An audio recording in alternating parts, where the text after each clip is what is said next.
qu'il y ait les premières élections démocratiques au Congo, on n'a pas ces problèmes-là aujourd'hui. Et je pense que c'était la seule façon de résoudre des problèmes en Centrafrique. En Centrafrique. Alors, est-ce qu'il y aurait la main de la France en une minute, tout et chacun, comme ça on passe à la deuxième thématique. Je tiens à rappeler à nos téléspectateurs le fait ci-après. Nous sommes le 8 décembre et c'est inacceptable. Nous sommes le 8 décembre 2013. Le président Hollande lâche en disant « On ne peut pas laisser en place un président qui n'a rien pu faire et qui a laissé faire. » Ça, c'est le président Hollande. Dès le 1er janvier, le président Hollande envoie son ministre, Jean-Yves Le Drian, une tournée en Afrique centrale. Il commence par le Tchad, il va au Congo-Brazzaville en face, et il va donc opérationnaliser cette petite phrase-là. Et même au Gabon, il a été même au Gabon, voir Ali Bongo. Le 3 janvier, le même Jean-Yves Le Drian retourne voir Idriss Déby. Et tout le monde, curieusement, que ce soit Ali Bongo, que ce soit Denis Sassou Nguesso, que ce soit Idriss Déby, tous curieusement sur la même ligne. Et aujourd'hui, on nous apprend que Djotodia a démissionné. Mais lorsque j'essaie d'analyser la phrase du président François Hollande, vous savez, ça me fait peur. Vous insinuez une pression de la France sur d'autres chefs naturellement, tout commence par là. Et c'est inacceptable. Ça, d'accord. C'est vrai que Djotodia a pris le pouvoir par le coup d'État, mais ce n'est pas quand même comme ça qu'on doit faire partir un chef d'État. pas comme ça. Ça, d'accord. La main de la France, de la communauté internationale, Vili. Je suis désolé, je ne vais pas abonder dans le même sens. Moi, je crois que nous, Africains, nous devons apprendre à être responsables. Ne voyons pas toujours le mal de l'autre côté, quand nous-mêmes nous constituons le mal. Quand M. Djotodia arrive au pouvoir, il est incapable de contrôler même ses propres troupes qui lui ont amené au pouvoir. Ses propres militaires. Ce sont ses propres, puisque c'est lui qui a... Le chaos a commencé avec la Séléka. Il ne faut pas qu'on déplace les débats. C'est la Séléka qui a commencé à s'apprendre aux paisibles citoyens. C'est la Séléka qui a donné l'image d'une guerre des religions, puisque majoritairement musulmans, et commencé à s'apprendre aux chrétiens. On ne peut pas oublier quand même ces massacres que ces gens ont commis. Et c'est suite à ces massacres que le président français a fini par craquer et dire « nous en avons assez ». Il faut aussi rappeler... Mais là aussi, préciser que le président français n'est pas l'autorité morale de la République. C'est bien qu'on condamne le président français. Mais est-ce que savez-vous que Bozizé avait appelé le président français à la rescousse? Mais il a dit « je ne peux pas m'ingérer dans les affaires internes ». Effectivement, Djotodia a pris le pouvoir. Pourquoi aujourd'hui on doit maintenant jeter de l'opprobre sur Hollande? Non, moi je crois que l'Afrique doit apprendre à être responsable. Pour nous, Africains, d'abord, nous devons saluer le départ de ces messieurs. Parce qu'il est à la base d'un chaos qui, aujourd'hui, est en train de causer des milliers de morts. Ne serait-ce que par compassion au peuple centrafricain. Et à voir ce qui se passe dans notre pays. Nous devons dire que peut-être aussi, la communauté internationale, en quelque chose, malheur est bon. Je suis d'accord qu'on ne peut pas fouler aux pieds la souveraineté des États. Mais je ne peux pas soutenir, moi, des régimes qui sont là pour favoriser des massacres des populations. Je ne serai jamais d'accord avec ces gens de... Gagnons en temps, parlons un peu du budget national. On réagit une minute. On y va, rapidement. Oui, par rapport, d'abord, le président, disons, M. Djotodia, a bien fait de partir de cette façon-là. Et s'il est parti volontairement, c'est aussi une question. Non, je dis de cette façon-là. Sinon, on allait les contraindre à le faire. N'est-ce pas? Autant que Hollande pouvait dire à haute voix, n'est-ce pas, qu'il n'est pas considérable qu'un monsieur comme ça reste à la tête de la centre pendant qu'il ne contrôle rien, autant qu'il pouvait le faire en coulisses. N'est-ce pas? Le résultat est le même. Mais le constat est effectif. Le monsieur de tout est incompétent pour gérer la Centrafrique. Il ne faut pas qu'on nous le rappelle. J'ai dit que sur le plan interne, pas de légitimité. Sur le plan international, pas de légitimité. Donc, il a un problème de reconnaissance. On ajouterait aussi un autre aspect, il est géant de taille. Ce n'est pas la taille de l'homme qui gère le pays. Très bien. Je n'ai jamais entendu un seul chef de l'État appelé d'autodia président. Non. On l'appelle l'autorité de la transition. De la transition, n'est-ce pas? centrafricaine. Et au regard de ça, on voulait lui donner la chance d'être compétent pour pouvoir offrir aux Centrafricains, n'est-ce pas, ce qu'ils attendaient. Mais maintenant qu'il est incapable, on ne peut pas le laisser continuer dans l'incompétence, n'est-ce pas? Sinon, ça va poser des problèmes au niveau de la région. Et là, ce sont les Occidentaux qui viendront toujours, n'est-ce pas? Les Français viennent mourir en Centrafrique. Pourquoi? Pourquoi? Ça ne fait pas beau à entendre, mais seulement parce que nous visons quelque chose. Et n'oubliez pas que la France, c'est un membre permanent du Conseil de sécurité de l'Organisation des Nations Unies qui vise fondamentalement la paix et la sécurité internationale. Alors, M. Dotodia a bien fait de partir et j'ai dit qu'avec cette façon, il sort grand. Sinon, on allait avec moins de chances de revenir un jour en Centrafrique, je te dis.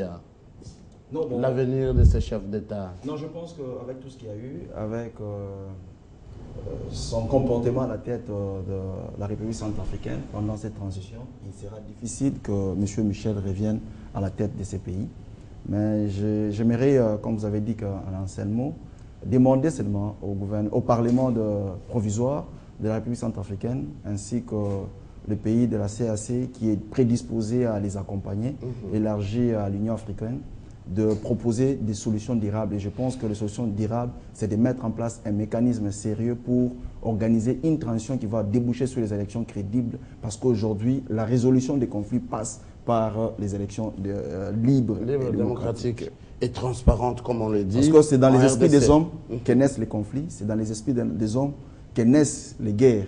Et je pense qu'il faut aussi mettre dans les esprits des hommes la culture des élections démocratiques et la culture aussi d'accepter les résultats. Je pense que c'est ce qu'il faut pour résoudre définitivement la question en République centrafricaine. Alors, on va commencer avec l'analyse indépendante de vous, invité qui êtes ici. Revenons à RDC pour parler de ce budget 2014. C'est le statu quo, rien n'aurait évolué. Est-ce qu'on va encore parler en 2014 du social, plus de sécurité, révolution des modernités et autres projets du gouvernement pour le bien de la population? Christian Chokoro, quelle analyse sur le budget que le gouvernement défend d'ailleurs ce vendredi? Je trouve d'abord ce budget comme une parodie. Parodie pourquoi? Parce que nous venons d'une guerre, je l'espère, et on nous présente, alors qu'on espérait mieux, on nous présente un budget en deçà de celui de l'année passée, comme si on a atteint tous nos objectifs, comme si on n'a pas de défis. Tenez, nous avons une armée qui doit être modernisée. Votre budget n'en tient pas compte. Nous avons le fameux combattant du M23 qu'on doit réinsérer socialement. Qui doivent être réinsérés socialement. C'est un budget de plus. Nous avons le punaise problème du social des Congolais.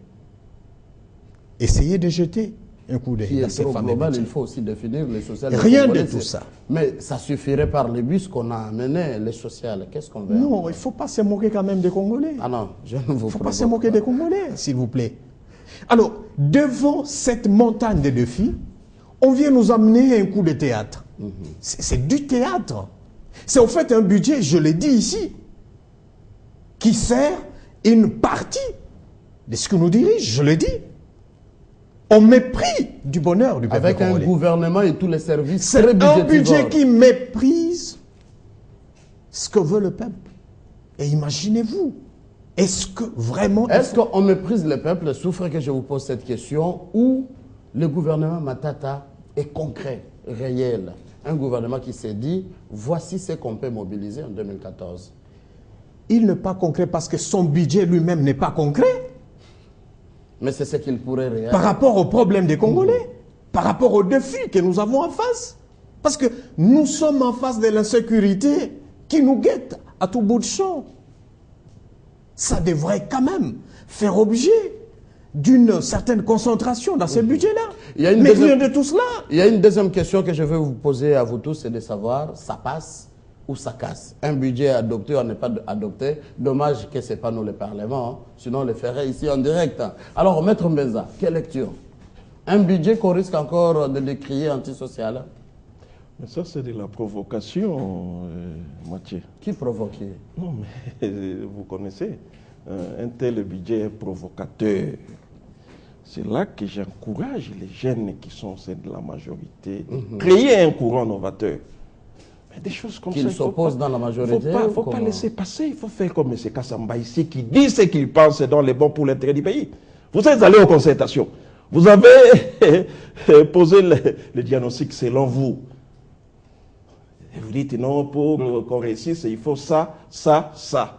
Et vous revenez avec le même budget que de l'année passée. Vous allez résoudre quoi? Un budget inférieur? Rien du tout. Et je suis scandalisé de voir le président Kengo, le président Minakou, qui ont présidé les concertations et qui président les comités de suivi. Est-ce pas vouloir adhérer à des choses comme ça?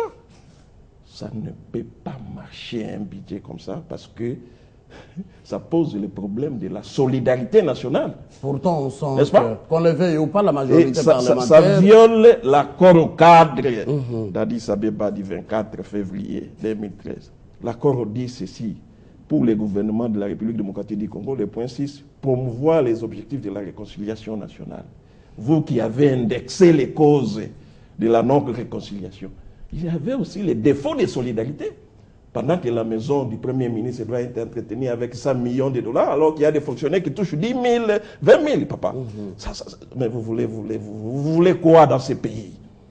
Nous ne sommes pas pour ça.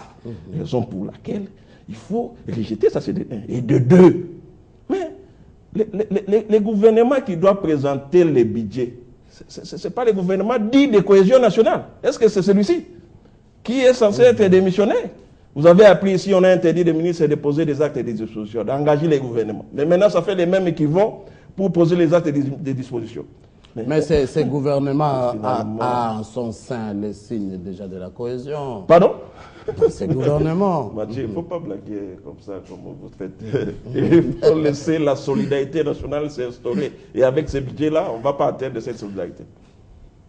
Ça, d'accord. Billy Kambale, quelle lecture de ce budget? Hier, vous étiez sur ces plateaux, vous avez prophétisé pour le départ de Jotodia, c'est arrivé, et pour le budget. Où est-ce qu'on peut améliorer? Non, d'abord, je suis ici, je représente mon parti, donc je vais donner la position officielle de mon parti. Puisque nous ne pouvons pas être... Sur le budget national? Exactement. Nous avons refusé d'être les dindons de la farce. Tenez, M. Mathieu. Ça fait, depuis que ce gouvernement est là, ils n'ont jamais exécuté le budget. Monsieur Mathieu, je vous rappelle que le budget, c'est une loi. Ah ouais.